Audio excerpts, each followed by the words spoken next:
Vamos ler um texto sagrado? 1 Reis, capítulo 17. Capítulo 17 de 1 Reis. Quem veio perder tempo, diga amém.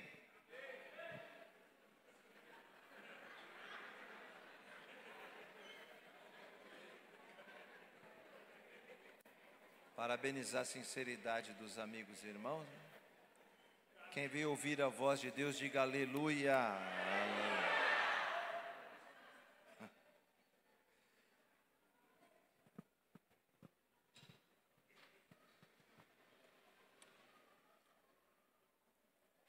Então Elias, o tesbita, dos moradores de Gileade, disse a Acabe: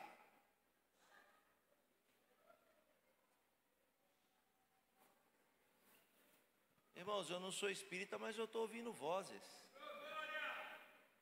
Ou é impressão minha? Não tem, né? Vou ler de novo. Então Elias, o tesbita, dos moradores de Gileade, disse a Acabe: tão certo como vive o Senhor, Deus de Israel, perante cuja face estou, nem orvalho, nem chuva haverá nestes anos, segundo a minha palavra. Pode se assentar glorificando a Deus.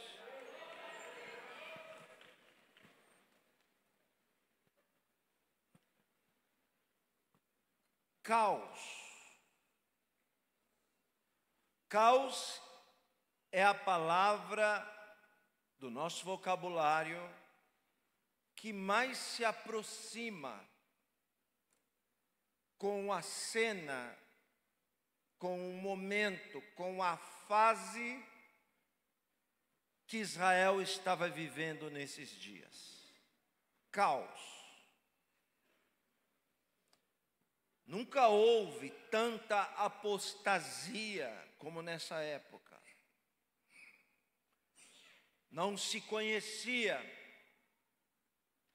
tanto afastamento, tanta mistura de Deus como nessa época. Um verdadeiro caos. E não foi um caos instaurado imediatamente. Não é assim que Satanás trabalha. Foi um caos instaurado na sutileza, sem alarde, sem chamar atenção, para que quando a nação desse por conta, tudo já estava perdido. Um caos planejado, um caos que demorou, e durante todo esse tempo em que o caos se instaurou naquela nação, ninguém deu conta de nada. Ninguém tocou o chofar para chamar o povo ao arrependimento. Ninguém apertou o botão do alarme, dizendo: opa, tem algo errado aqui. Não, nada disso. Inclusive Deus se calou durante esse processo. Se fôssemos nos dias de hoje, eu, Akiva, tivesse a percepção dos fatos, iria no final da história questionar. Eu iria questionar a Deus, dizendo: peraí, o Senhor não fez nada. O Senhor não interviu, o Senhor não agiu. Me parece que o Senhor Deus permaneceu inerte. Mas não. Deus percebeu tudo desde o começo, e eu estou pregando por parábolas. Deus soube do plano desde o início, e mesmo assim Ele não interviu, Ele não rompeu, Ele deixou o ciclo acontecer, para quando a situação ficasse insustentável, ele enviasse a resposta. Me parece que quando eu falo essas palavras, eu não estou apenas comentando o relato bíblico. Não, eu estou falando de mim, de você. Estou falando de pessoas que adentraram por aquela porta e que vêm indagando Deus, por que que o Senhor não faz nada? Por que que o Senhor não fez nada? Por que que o Senhor deixou isso tudo acontecer? Por que que o Senhor permitiu esse caos ser instaurado? Espera aí, o Senhor está inerte, o Senhor não vai fazer nada. E como mensageiro de Deus nessa noite, eu venho aqui para lhe dizer que o tempo da resposta de Deus está chegando para alguém aqui no nosso meio.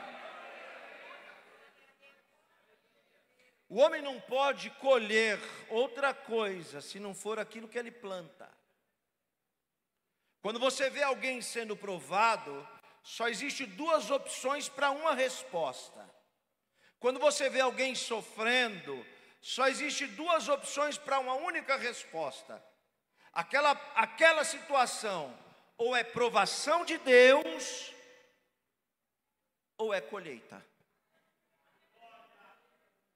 Quando você estiver passando por uma circunstância difícil, você para e pergunte para você: será que o que eu estou vivendo é provação ou é colheita? Porque a colheita, ela é fatídica, ela é fatal, ninguém consegue escapar dela. E para Israel chegar nesse estado deplorável do texto, nessa fase horrível do texto, é porque ele semeou no passado. Como foi essa semeadura? Eu disse para você, discreta. O rei de Israel, nascido e criado na igreja, pai crente, avô crente, bisavô crente. Acabe não era qualquer um, era alguém que trazia nas suas artérias sangue da linhagem de Davi. Esse Acabe era alguém que sabia muito bem quem era Deus. Ele não caiu no trono de Israel de paraquedas, não. Esse Acabe aqui, ele aprendeu muita coisa sobre Deus através da história dos seus antepassados. E agora esse Acabe vai e quebra um único princípio. Eu ouvi aqui o apóstolo falar de princípio. Coisa perigosa é princípio. O princípio ele tem que ser intocável. O princípio no judaísmo ele é cercado por várias cercas. Ele é guardado para que você, quando começar a avançar, a cerca já comece a tentar fazer você voltar para trás, você recuar. O princípio não se toca, não se fere, não se infringe, mas Acabe infringiu um princípio. Talvez confiando em toda a sua história, talvez confiando em tudo o que ele carregava consigo, pensando, eu sou rei, eu posso quebrar este pequeno princípio. E foi o pequeno princípio, a pequena semente quebrada, que jogou e instaurou Israel no caos. Sabe qual? Simples. Casou com uma mulher que não servia ao mesmo Deus dele. Só isso. Sabe aquela história? Não, eu vou ganhar ele para Jesus. Sabe aquela história? Não, eu vou ganhar ela, fica tranquilo. Sabe? Foi assim que Acabe pensou, não, eu sei que o jugo desigual é condenável pela Bíblia, mas eu gosto muito da Geza. Gezinha do meu coração. A Ruth, cadê a Gezinha do papai? Gezinha nada boba, foi entrando, fazendo tudo o que ele queria, agradando. Um dia ela falou assim, que saudade que eu tenho dos cultos que a gente tinha lá na terra dos meus pais. É mesmo, minha filha? Mas você quer o quê? Não, eu queria só fazer um altarzinho aqui no canto da sala. Tá bom, pode fazer. Aqui é tolerância, aqui nós toleramos tudo. Fica tranquilo, é democracia. Do altarzinho no fundo da sala, Jezabel vai e fala para ele: que tal a gente pegar um desses feriados de Deus, um desses dias sagrados do Deus de Israel, e a gente não tira, deixa eles lá. Porque se tirar, o povo vai achar ruim. Nós só vamos fazer uma coisa: vamos pôr esse culto ao Deus de Israel e o meu junto. Sincretismo quer dizer mistura. Foi misturando o certo com o errado, o santo com o profano, o puro com o impuro. Foi misturando. Não demorou uma década. O país inteiro está prostrado diante de Baal. O país inteiro. Estou pregando por parábola. O diabo nunca vai descer lá no seu quarto com um tridente na mão, com o olho pegando fogo, com a camisa do Corinthians, e dizer: eu sou Satanás. Ele não vai fazer isso. Porque se ele fizer isso, dá muito na cara, não é? Descer lá com a camisa do Flamengo e dizer: eu sou Satanás. Todo mundo vai falar: está na cara que você é Satanás. Está na cara. Não, ele se traveste, ele é sutil, ele entra sem percepção, sem dar conta. Quando se dá conta, o caos está instaurado. E Deus? E Deus nessa história? Por que Deus não rompeu? Por que Deus não agiu? Porque muitas vezes na nossa vida, Deus é só um espectador. Principalmente quando você o troca. Principalmente quando você o substitui. Não, mas eu nunca substituí. Substitui sim. Porque quando você era duro, lascado, você não faltava um culto. Aí Deus te exaltou, você comprou uma casinha lá em Garatá, e agora você comprou um jet ski, e domingo já não dá mais para vir, porque você tem que andar um pouco de jet ski. Então você trocou sim. Eu lhe pergunto e você não me responde. Responde você para você. Você é o mesmo crente do começo? Você é o mesmo do dia que foi chamado, que qualquer coisa fazia você chorar, se espernear? Você é aquela mesma mulher, aquele mesmo homem que acreditava na palavra, ou hoje você já está mais malandro, mais esperto, mais ressaiado, sei lá o nome que fala? Pois é assim. É assim que as pessoas vão para o inferno, sem perceber. Quando deu conta, Jezabel mandava mais que Acabe. A nação inteira está prostrada diante de Baal. E Deus deixou. Deus deixou porque eles estavam semeando isso. Mas olha aqui para mim, não é porque Deus permite que Ele é conivente. Não é porque Deus permitiu que Ele não tem a resposta. E levanta a mão quem acredita. Mas Deus sempre vai ter uma resposta. E quando Ele responder, Ele não só fala, Ele fala e decide. Porque se Acabe e Jezabel tirou tudo do lugar, Deus é especialista em colocar as coisas nos seus devidos lugares de novo. Eu estou lhe dizendo, eu não te conheço, sei nem quem é seu nome.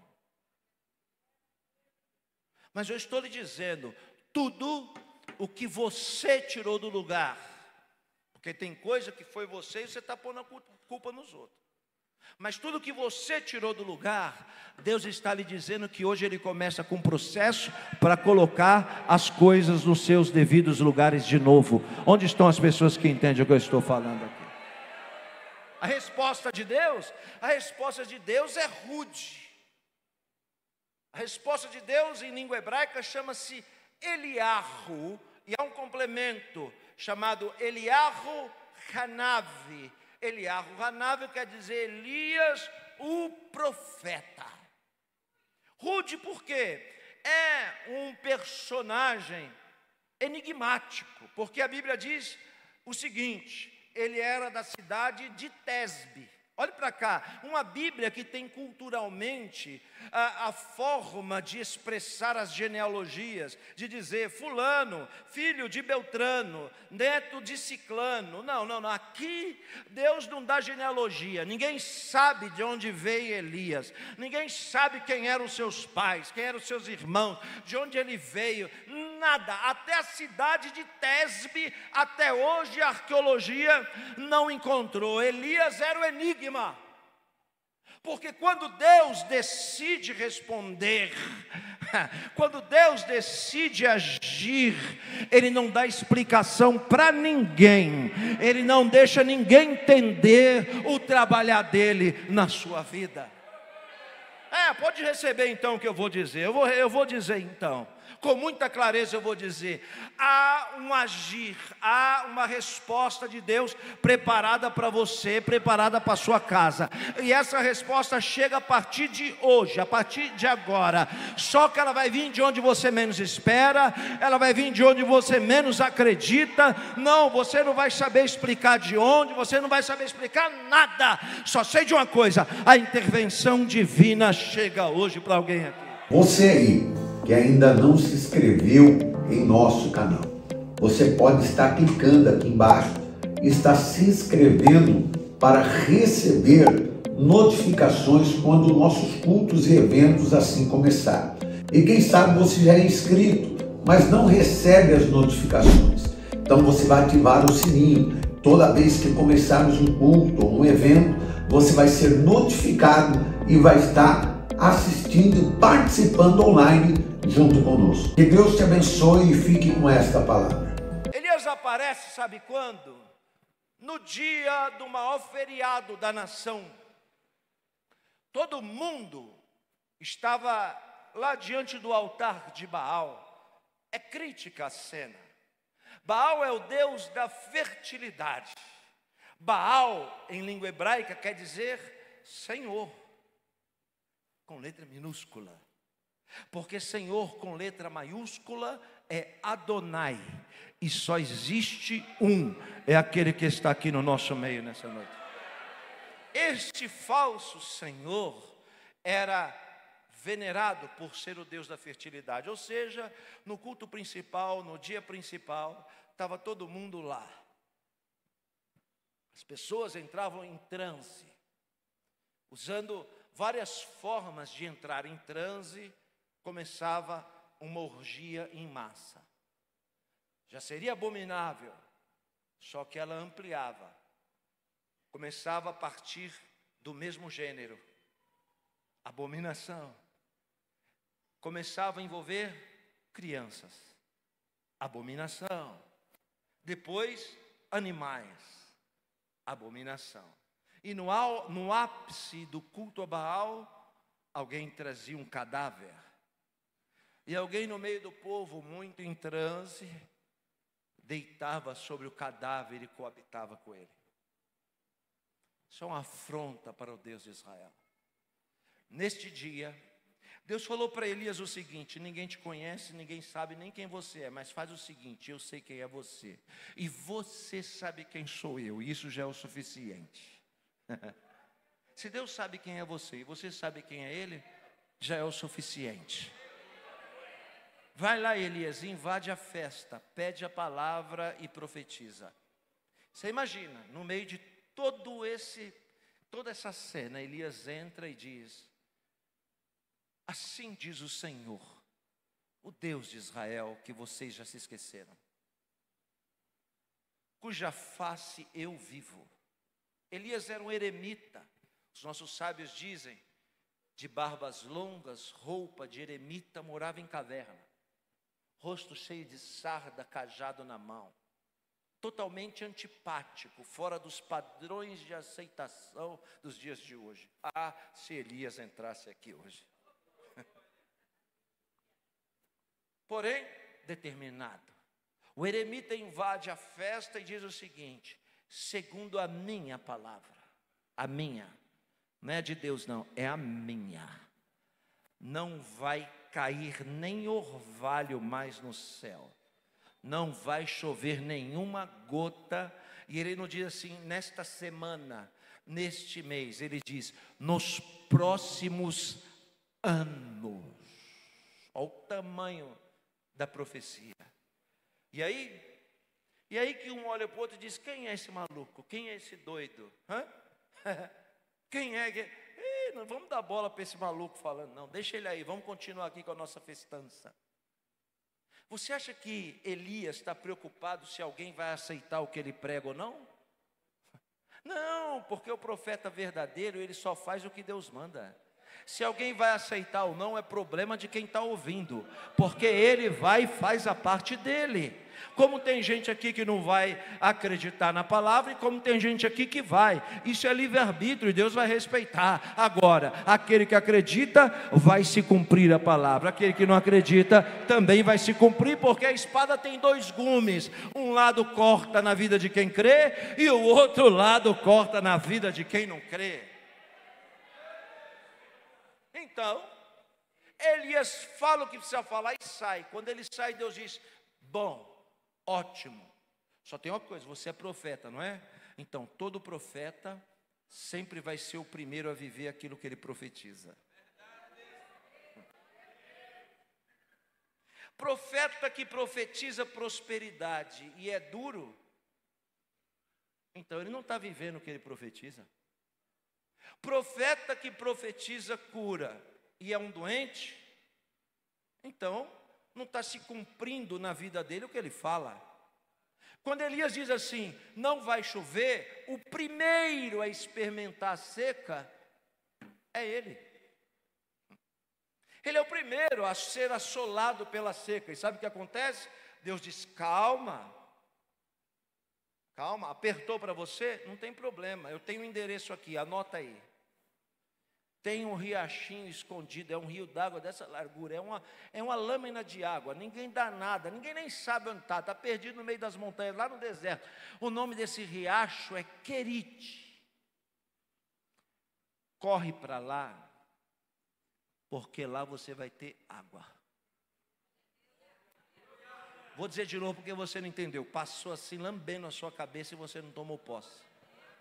Olha Deus falando, eu sei de um riachinho pequenininho, que ninguém dá nada, que ninguém sabe onde está, porque está escondido no meio das montanhas e do deserto. Então anota o endereço e vai para lá, porque eu guardei esse riachinho para você. Ela é a resposta da minha providência para você. Você está entendendo ou não? Deus sabe onde estão todas as providências escondidas dos homens e revela para aqueles que caminham com Ele. Onde estão aqueles que caminham com Ele? Olha ao seu redor, está todo mundo em busca de água. Aí você vai e se prostra e diz, Senhor Deus, me revela onde tem um Querite. Então Deus vai te revelar onde está a porta de escape. 3, 1, 2, 3. É 4, agora já não dá mais para contar. Deus tem uma porta de escape na escassez, e é para você, esse Querite é para você, ele vai brotar na sua frente nos próximos dias. Deixa eu ver quem é que está acreditando verdadeiramente no que eu estou pregando. Elias vai e chega lá no tesouro escondido. Está lá o riachinho, um riachinho de água, suficiente para ele, tá bom.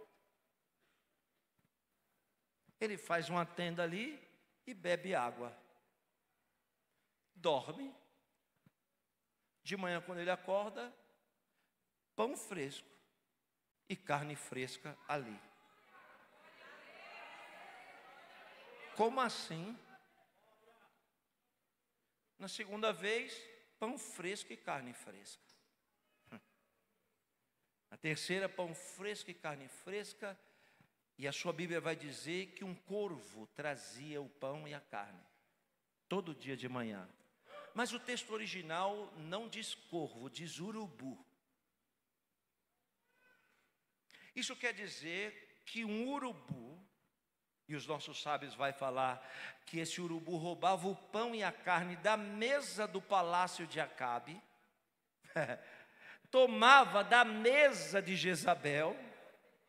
O urubu entrava pela janela. Quando os garçons, os serviçais botavam a mesa da manhã para Jezabel comer, o povo tudo lá fora morrendo e Jezabel aqui comendo no banquete, o urubu vinha antes dela, pegava carne e pão, sequestrava e levava para o profeta Elias. Que é isso? Um urubu. Mas olha o instinto do animal. Urubu não come carne fresca. Urubu come carne podre. Então o que o urubu fazia? Ele pegava a carne e o pão, e a mente do urubu, vou entocar lá na beira do querite. Quando apodreceu, eu volto para comer. O urubu trazia a carne fresca e botava ali. Quando ele voltava, já não tinha carne. Por quê? Porque o profeta comia carne e o pão fresco. Você não entendeu o que eu disse? Urubu come carniça. Carne fresca e pão fresco é para servo de Deus, servo verdadeiro de Deus. Ainda não entendeu? É claro, esse urubu tem nome. É aquela pessoa, aquele médico, aquele advogado, aquele juiz, aquele patrão ímpio. É urubu, vai ser usado por Deus sem saber que está sendo usado por Deus, só para abençoar a sua vida. Tem alguém que está recebendo aí? Deus vai usar o urubu para abençoar a sua vida, e ele nem vai saber que está sendo usado para abençoar. Também ele nem precisa saber, quem tem que saber é você. É você. Então Deus já está lhe avisando antes, para você saber que é o agir dele na sua vida. Aleluia. Mas a Bíblia diz que o riacho seca, e que o urubu caiu na real e não trouxe mais. Na verdade é porque já estava faltando na mesa de Acabe. A escassez entrou no palácio.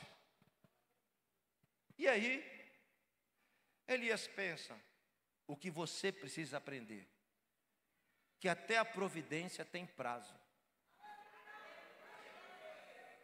Porque senão você vai querer viver a vida inteira de Bolsa Família do céu. Tem gente que Deus não pode dar muito por muito tempo, senão ele encosta. Senão ele vira um vagabundo espiritual. Então Deus dá para você respirar e depois ele tira, porque senão você não vai levantar, sacudir a poeira e dar volta por cima. Alguém está entendendo? Aí então ele dizia agora, Deus diz, calma, o querite é bem perto do palácio de Acabe. Faz o seguinte, sobe mais para o norte, atravessa a fronteira norte de Israel e entra no Líbano. Quando você entrar no Líbano, tem uma cidade, Sidom. Quando você chegar lá, você vai ver uma mulher, preste atenção nisso, você vai ver uma mulher pobre. Eu já toquei nela para ela te abençoar. Vou contar uma história rápida para você, rápida. Tem um amigo, isso aconteceu nos anos 90, de Alagoas.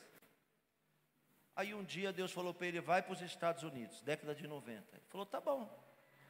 O que ele fez para ir para os Estados Unidos? Ele foi na beira da rodovia da sua cidade e pegou carona com o primeiro caminhoneiro. E ele entrou no caminhão e foi. Quando o caminhão chegou no Paraná, ele perguntou para o caminhoneiro, nós estamos chegando nos Estados Unidos? O caminhoneiro achou que ele estava brincando, falando, como assim? Não, é porque Deus mandou eu ir para os Estados Unidos de pé, de carona, eu estou indo. Tá, tudo bem. Só que você está indo para o sul, né? Os Estados Unidos é para o norte. Ah, é? Então ele desceu, atravessou a rodovia e pegou carona subindo de novo. Meses, até chegar no México. E ele me contou uma história que eu nunca esqueci. Quando ele chegou na América Central, em um pequeno país chamado El Salvador. Ele estava andando na beira da estrada, indo, e já fazia uns 2 dias que ele não comia, não tomava banho, mas ele estava indo, de carona. E nessa vez ele estava indo de pé na beira da estrada. Quando ele avistou, na beira da estrada, uma mulher, com a vassoura daquelas feitas de galho de árvore, varrendo o arraial da casa. Aí ele pensou, vou pedir água para ela, porque ele percebeu que ela cantarolava na língua hispana um hino conhecido da harpa. Então a melodia ele identificou, falou, essa mulher é serva de Deus, vou pedir água para ela. Quando ele foi pedir água para ela olhou para ele e disse assim, já estava ali esperando. Porque nessa noite Deus falou que você iria passar aqui. Aí ele falou, puxa, eu fiquei com medo, né? Ele pensou, falou para mim, eu fiquei com medo, mas fui. E entrei no casebre dela, uma casa de pau a pique. Madeira com barro batido, teto de palha. Chão batido e não tinha nada na casa, senão uma mesa de plástico no meio. No meio da sala, uma mesa de plástico, 3 crianças sentadas e um pequeno bolo em cima da mesa. Ela olhou para ele e disse, esse bolo é seu, é para você comer. Aí ele pensou, ele olhava para as crianças estavam assim para o bolo. Ele falou, não, minha senhora, eu não posso comer esse bolo. Como eu vou comer esse bolo? A mulher inclinou a voz e disse, é para você comer. Ele falou, meu Deus, não tem nada aqui, só esse bolinho. Aí ele se encostou no bolo de fubá e começou a comer com a mão. Cada bocada que ele dava, os olhos das crianças cresciam. De repente, ele ouviu na beira da estrada uma freada brusca. Quando era um caminhão freando aquela fumaça, todo mundo saiu correndo da casa para ver. A carreta parou pelo acostamento no meio da poeira. E eles foram até a cabine. Quando chegaram lá, o motorista estava prostrado, chorando, em cima do volante. Aí perguntaram, mas o que aconteceu com o senhor? Aí ele disse, há uns 30 quilômetros para trás, um homem me pediu uma carona. E eu dei a ele. Só que quando ele entrou dentro do carro, ele ficou gigante. Forte, os seus olhos como chama de fogo. Esse homem disse para mim parar exatamente aqui, onde eu parei. Porque existe aí uma carga de cesta básica dentro do caminhão. E ele me disse que metade dessa carga de cesta básica é para entregar naquela casa de pau a pique que está bem ali. Quando ele me contou isso, eu me lembrei dessa história, porque Elias atravessa as terras de Sidom e chega em Serepta, e quando ele chega lá, ele se encontra com uma mulher da mesma condição, na mesma forma. E a mulher estava catando cavaco, segundo a Bíblia. É cavaco, não é sovaco. É cavaco, não é cavaquinho. Cavacos são pequenos gravetos. Ela estava pegando. Elias pergunta para a mulher, por que você está pegando um cavaco? Ela diz, para fazer um bolo, com um punhadinho só de farinha que eu tenho. Vou dar para o meu filho, vamos comer e vamos morrer. Ou seja, o que ele profetizou lá em Israel, já havia avançado as fronteiras do Oriente Médio. Porque o profeta, quando ele é grande, ele não é aquele que profetiza e a profecia cair no pé dele, não. O profeta, quando ele é grande, ele profetiza e a palavra atravessa as fronteiras, atravessa os limites. E ele percebeu que aquela mulher estava vivendo sem saber aquilo que ele profetizou. Então ele vai e olha para ela e diz o seguinte, antes de você assar um bolo pequeno, faz um bolo para você, faz um bolo pequeno para mim antes e me dá para eu comer primeiro. Então aquela mulher acreditou naquilo, fez o bolo e deu a ele. Quando ela deu o bolo a ele, ele disse, a partir de hoje não vai mais faltar farinha na sua panela e nem azeite na sua botija. Tem muita gente que está me ouvindo aqui nessa noite, nessa transmissão, nesse YouTube, que eu não conheço, que eu não sei. Pode ser que você esteja me ouvindo 10 anos para frente. Pode ser que você esteja me ouvindo há 1 hora para frente. Não importa, a palavra é a mesma. Tem muita gente aqui que Deus tem uma grande multiplicação na sua panela e na sua botija. Mas você está sendo impedimento para essa providência divina. Essa providência ainda não chegou, porque você não tem a capacidade de compartilhar o pouco. Porque você não tem a grandeza de dividir o pouco que Deus te deu. Então, quem não é fiel no pouco, Deus também não vai colocar no muito. Vai mudar a postura a partir de hoje, porque o pouco que você tem veio da mão de Deus, e se veio da mão de Deus é para ser compartilhado, e quando você compartilha, o eterno Deus multiplica. Sabe, uma das coisas mais perigosas que existe é juntar. Qualquer coisa que você juntar te coloca em risco. Por isso que Jesus diz: não junteis. Vou lhe contar uma história rápida. No início dos anos 2000, eu viajava e ia pregar muito de carro. Pagava pedágio salgado. E sempre os cobradores davam para mim moeda. Um monte de moedinha. Eu jogava no console e ficava aquele barulho de moeda. Presta atenção.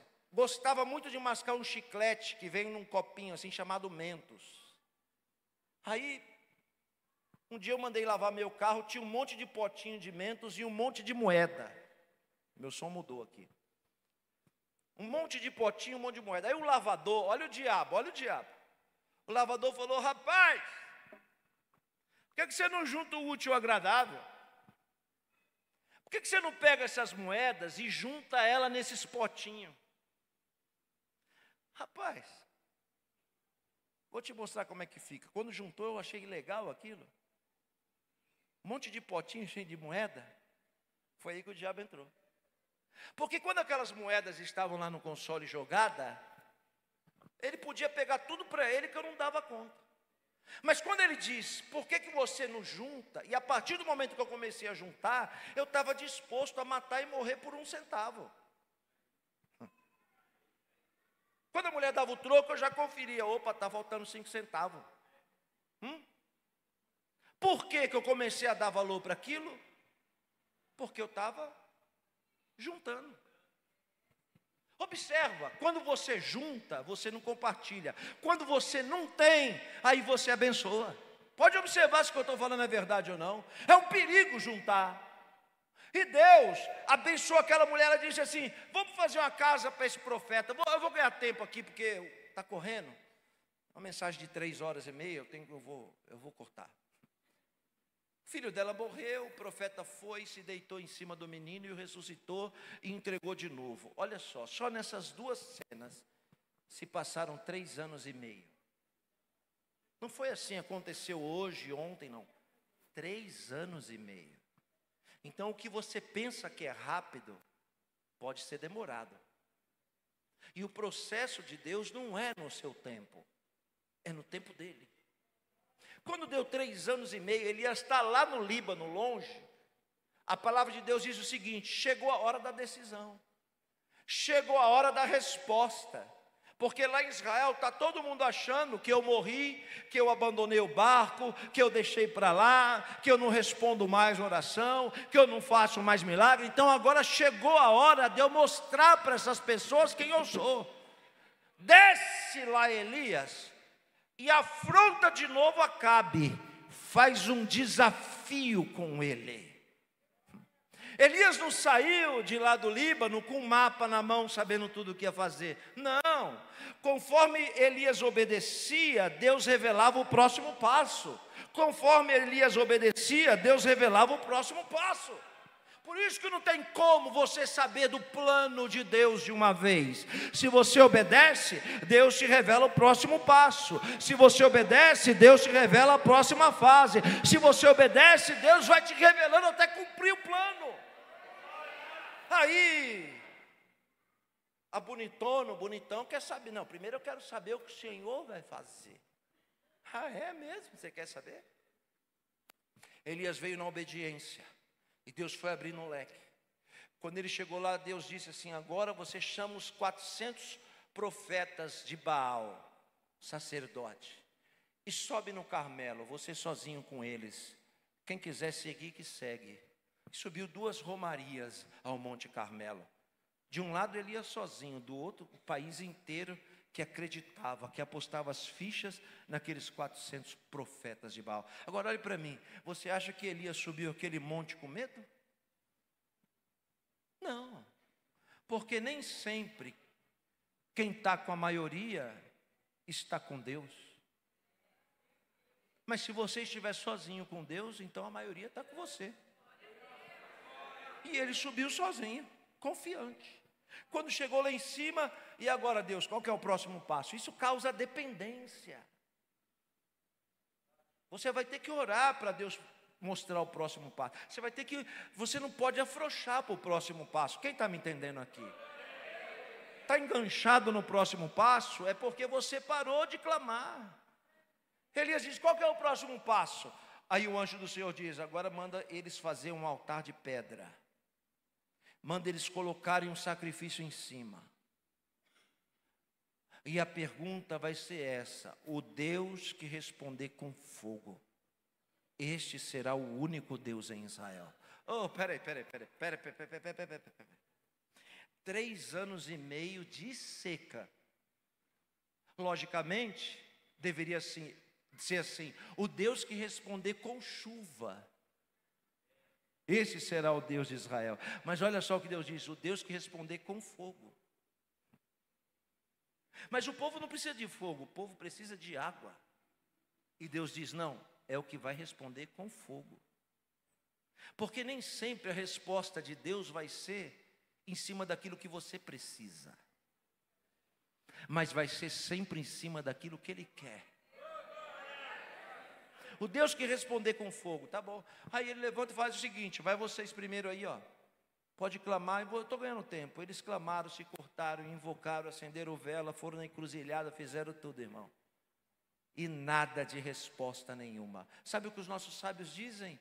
Que até o vento parou. Nem as folhas das árvores se mexiam. Nem as aves no céu voavam. Se olhava no horizonte, a fumaça, mais de 50 graus centígrados na sombra. Elias diz: pode clamar, vocês estão na vez, vai, e nada de resposta. Quando eles se cansam, Elias se levanta e diz: então agora chegou a minha vez.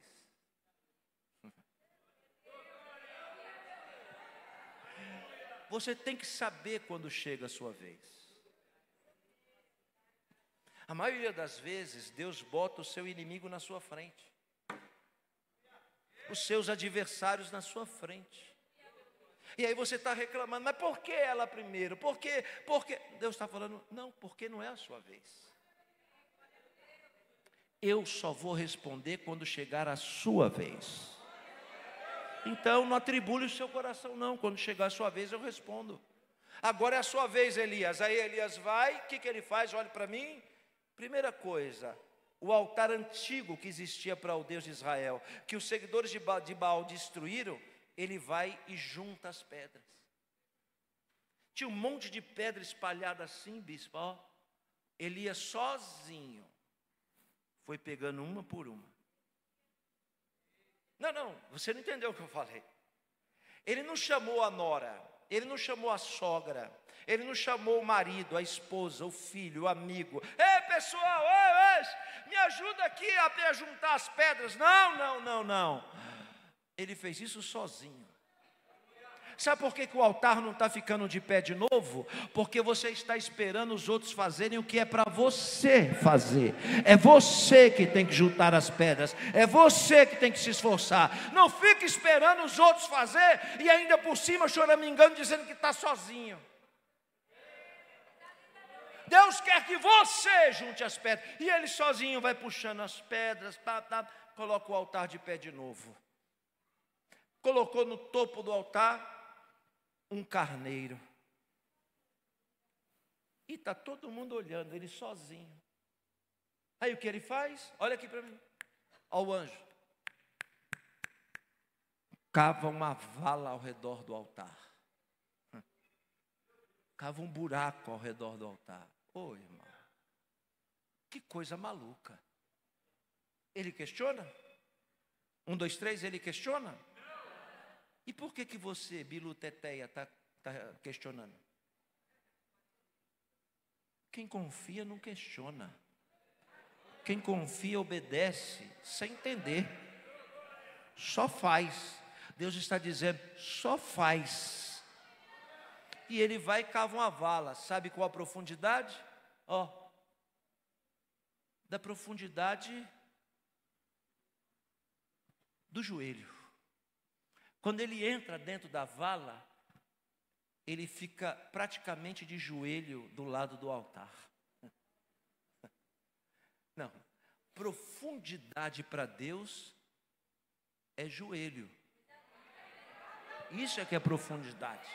Se não tem joelho, não tem profundidade. Então Deus está falando, o que está faltando é joelho. Se tiver joelho, vai ter profundidade. Mas tem uma multidão de espectadores lá. Depois que ele cavou a vala, ao anjo, código Morse, ele diz: pessoal,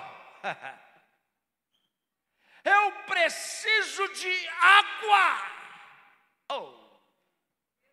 Irmão, peraí, água?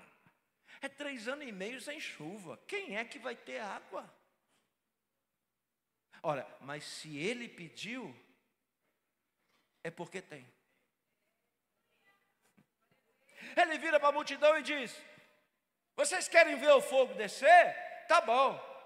Eu preciso que alguém me traga água. Fica aquele silêncio. De repente alguém lá no fundo faz assim: eu tenho. Você imagina a família? O susto. Como assim, Joãozinho? Você tem? Não, calma, é que nesses 3 anos e meio eu economizei. Ao invés de beber 1 litro, bebi meio. Ao invés de tomar banho todo dia, eu tomei só no sábado. Eu não lavei o carro, não aguei as plantas, eu tenho guardado lá 3 odres de água. Está mocosado para ninguém achar. Elias olhou e disse: você tem? Eu disse: eu tenho. Olha o que Elias faz, irmão. Olhou e disse: então vai lá buscar. Em cima de uma montanha no deserto, a pessoa desceu a montanha, correu em casa, pegou 3 odres de água, atravessou nas costas, voltou de novo, subiu a montanha, com 2 palmos de língua para fora. Aqui está a água, profeta. Sabe o que ele faz? Simplesmente ele pega a água e joga em cima do altar. Eu lhe pergunto, o que acontece quando você joga água na terra seca? A terra, quando os 3 valiosos odres foram jogados na terra, imediatamente a água desapareceu. Quando a água desaparece, eu imagino, na coerência dos meus pensamentos, que os outros cutucam um outro e dizem: se lascou. Vai acreditar em profeta? Vai acreditar em homem de Deus? Olha aí no que dá. Mas olha Elias, onde está a segunda pessoa para trazer água? Eu imagino que a fé desse segundo é muito maior do que a do primeiro, né? Porque já viram que a água foi perdida na terra. Mas graças a Deus, diga comigo, diga mais forte, graças a Deus que tinha uma outra pessoa ali que acreditava também. E essa outra pessoa que acreditava disse: eu tenho. Elias olhou e disse: você tem? Vai buscar, mesmo processo, desce montanha, bota nas costas, sobe montanha, entrega para ele, ele vai e joga de novo água na vala. Sabe o que acontece? Ainda assim a terra suga e deixa uma lama. Elias não se intimida. Onde está a terceira pessoa? Alguém disse: eu. Você vai buscar. Desceu, pegou, subiu, entregou. Na terceira que ele jogou, a pedra ficou banhada. o carneiro molhado, e a água deu na metade da vala. Elias deve ter dito: estamos indo bem. A custo, olha a parábola, a custo de muito esforço, a custo de muita fé, estamos indo bem. Mas onde está a quarta pessoa? Alguém foi e disse: eu, profeta, eu. Ah, você? Vai lá buscar. Desceu, subiu e entregou. Na quarta vez que ele derramou a água, ensopou o carneiro, banhou as pedras do altar, e a vala transbordou. Vou dizer de novo: transbordou. Alguém entrou aqui dizendo: eu estou por aqui. Está por aqui? Então Deus vai fazer transbordar para ele entrar com a resposta. Ele só vai entrar com a resposta quando você estiver por aqui. Depois que transbordou tudo, olha Elias, vai orar. A oração dele: Deus de Israel, não é bobo não, sabe orar. Deus de Avraham Avinu, Itzhak Avinu, Yaakov Avinu, ou seja, Deus de Abraão, Deus de Isaac, Deus de Israel. Mostra para este povo que tu também és o meu Deus. E responde, Senhor, que só existe um Deus em Israel. Sabe o que aconteceu? Os nossos sábios é quem diz: no meio não tinha nada no céu, desceu um relâmpago com alta capacidade, um relâmpago com alta capacidade de carga elétrica, bateu em cima do altar de Elias. O carneiro virou carvão, a pedra, vermelha como larva de um vulcão, derreteu. Mas a Bíblia vai dizer que o fogo lambeu a água do altar.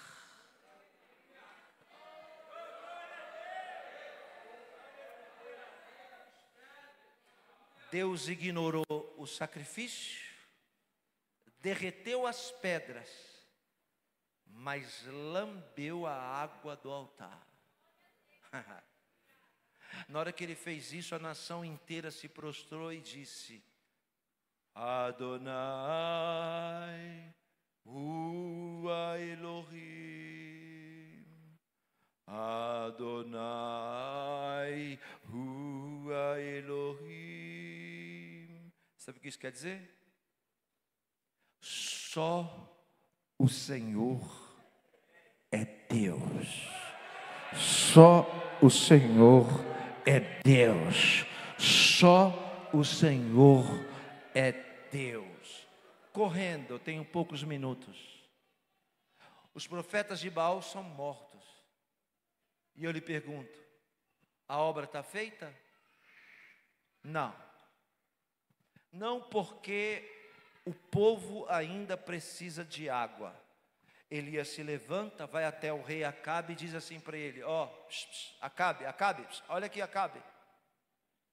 Desce a montanha, aparelha os carros, a sua carruagem, e foge para Jezreel. Olha o que ele vai dizer: antes que a tempestade te detenha no caminho.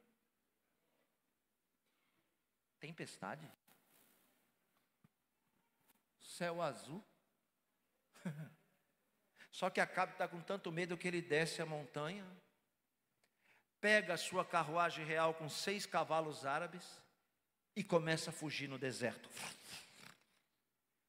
Ele, a mulher e a comitiva. E Elias? Elias continuou em cima do monte.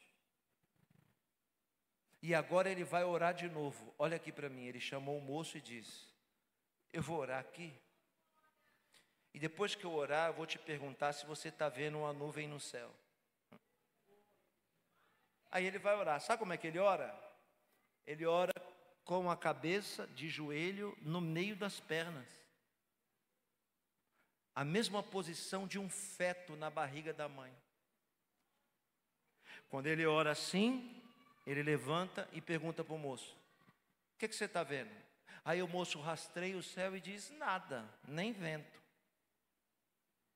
Elias vai, coloca a cara de novo. Por que ele está orando nessa posição fetal? Sabe por quê? Porque ele está gerando dentro dele o milagre que todo mundo espera. Se você não gerar primeiro dentro de você, nada vai acontecer fora. Tem que acontecer primeiro dentro de você. Você tem que acreditar naquilo que você prega. Uma vez nada, duas vezes nada, 3, 4, 5, 6 nada. Na 7ª ele já fica de pé logo e pergunta: o que você está vendo? Aí o menino diz assim: olha, seu Elias, eu não quero decepcionar o Senhor, nem criar expectativa, mas eu estou vendo uma nuvem do tamanho da mão de um homem. Ô irmão, espera aí, não, glória a Deus. Um avião no céu é desse tamanho, um avião na terra é gigante, é do tamanho dessa igreja. Se um avião no céu é desse tamanho, imagina uma nuvem do tamanho da mão de um homem. É nada, é nada.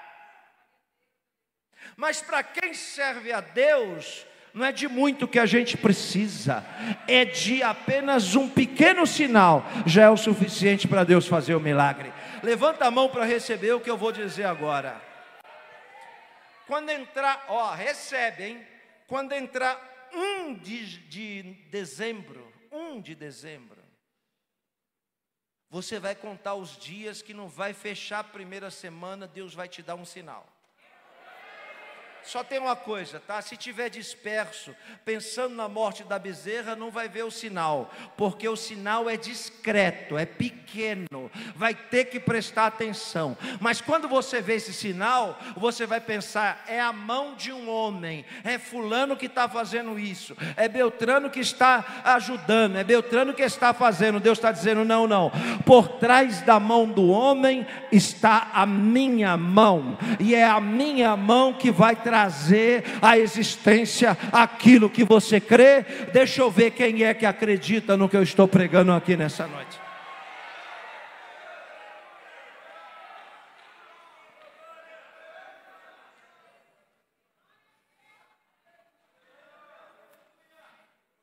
Ele falou para o menino: vai chover. Nessa hora começou o vento, as folhas das árvores, a poeira subindo, o céu se enegreceu e começou a cair uma tempestade. Olha o que a Bíblia diz. Acabe já tinha saído na frente fazia tempo. A Bíblia diz: então a mão do Senhor, a nuvem, a mão de um homem, pequena. Mas olha o que vai acontecer agora. Então veio a mão do Senhor sobre o profeta Elias. Sabe a idade que ele tinha? 60 para frente. E ele desceu a montanha correndo, levantou a túnica e correu atrás de Acabe. Sabe o que a Bíblia vai dizer? Que ele saiu atrás, mas chegou na frente. Vou repetir de novo, tá? Ele saiu atrás, em desvantagem, mas chegou na frente. Sim, é isso mesmo, é sobre você que eu estou falando. Já te deixaram para trás e você já ficou para trás. Só tem um detalhe: a mão do Senhor está vindo sobre você e você vai passar à frente de quem te deixou para trás. Se a mão do Senhor estiver com você, você vai passar à frente. Ok. Todo mundo sabe que a chuva é um processo da natureza. Qual o processo? O vapor sobe da terra, forma a nuvem, e a nuvem manda a chuva. Evapora, nuvem, chuva. 1, 2, 3, me ajuda. Agora bem forte, vai. A última vez, bem forte. Se está seco, o que foi que fez aquela nuvem do tamanho da mão de um homem aparecer no céu? Eu te respondo: a água da vala. A água jogada na vala, quando o fogo desceu, ela evaporou. E foi o vapor da água da vala que subiu e formou uma nuvem do tamanho da mão de um homem. Quer dizer o quê? Que se você não trouxer a água para a vala, não tem nuvem. Se não tem nuvem, não tem tempestade. A fé de 4 pessoas abençoou a nação de Israel inteira e pôs fim a um período de 3 anos e meio de prova. Eu não sei quanto tempo você está na seca, eu não sei quanto tempo você está na prova, mas eu sei que isso pode começar a acabar hoje, se você trazer água para o altar e o Senhor receber essa água. Fique de pé.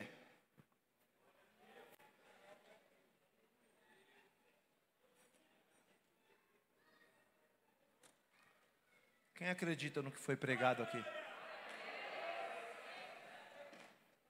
Feche os seus olhos, põe a mão no seu coração. O irmão do teclado já está ali tocando para nós. Põe a mão no seu coração. Feche os seus olhos.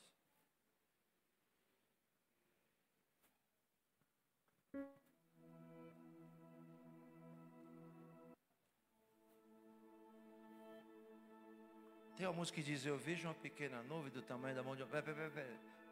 A música está pela metade. Porque tem muita gente que quer ver a nuvem, mas não traz a água. Quando Elias falou: tragam água aqui para o altar, ninguém entendeu por quê.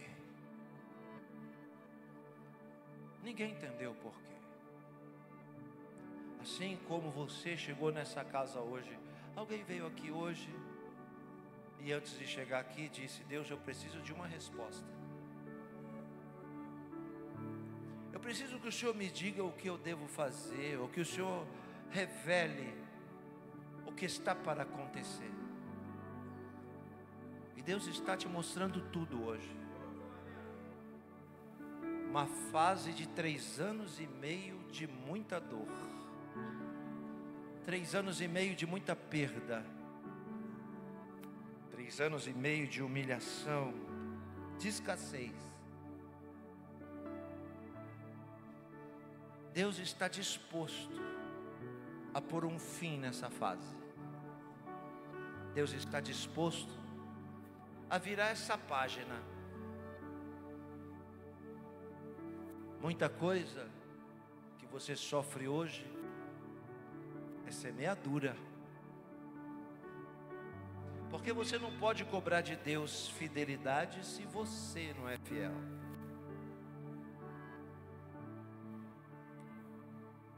O processo começa agora. Tem um querite de providência. Tem um urubu que nem sabe que vai ser usado por Deus para te abençoar. Tem um bocadinho, bem pouquinho, de farinha para ser compartilhada e depois ela se multiplicar na botija.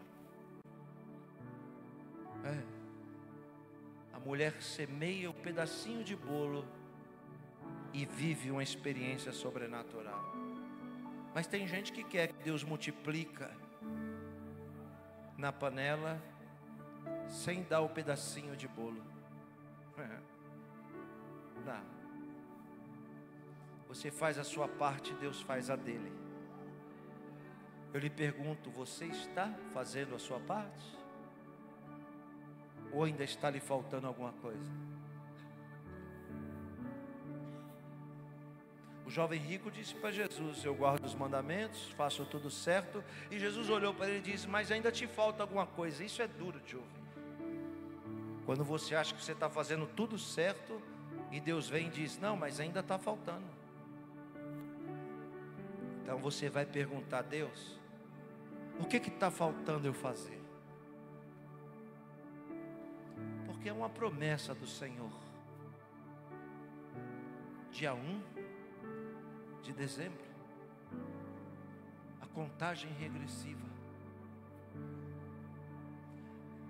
Tem muita gente de Baal ao seu redor que pergunta por suas costas onde está o seu Deus. E é gente da sua casa, é gente que te abraça e te beija, mas que quando você vira as costas pergunta: cadê o Deus dela? Por que o Deus dele está deixando ele viver isso? Viu? Então o Senhor diz: chegou a resposta. Sim, eu me calei durante 3 anos e meio, e agora eu me levanto do meu trono para te responder.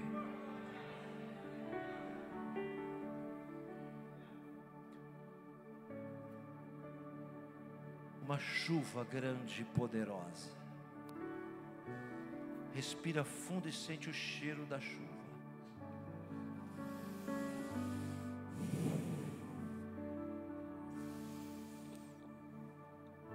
Quando a chuva vem, ela dá sinal. Ventania. Ai, aqui eu estou passando um vento. Esse vento é o sinal de algo grande que está vindo. Aceita o vento, não fica murmurando não, aceita. O vento não é para sempre, deixa ele vir, porque é esse vento que está trazendo a nuvem, resultado da água. Todo mundo aqui tem um odre na sua vida espiritual, bem escondido. E o Senhor desce nessa casa e diz: o que você tem na mão?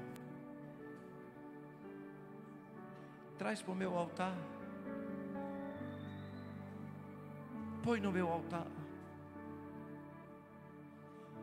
Porque eu vou responder com fogo,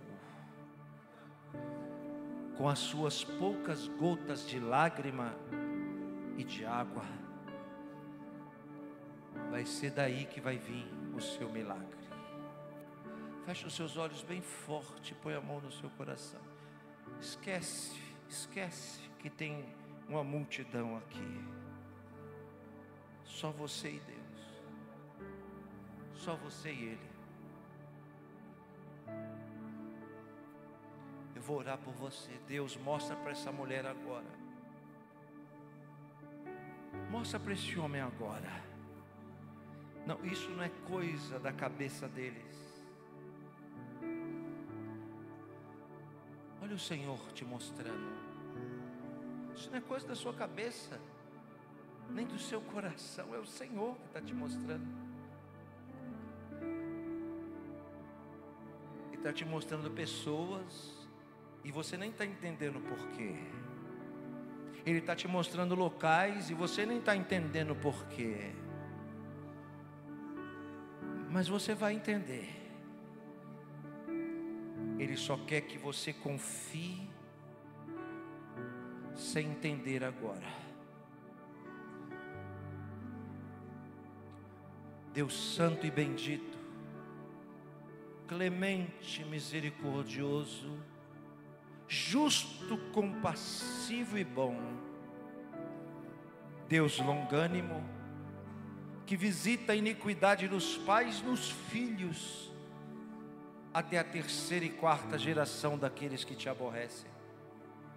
Mas também é clemente, misericordioso, que abençoa até 1000 gerações daqueles que te amam.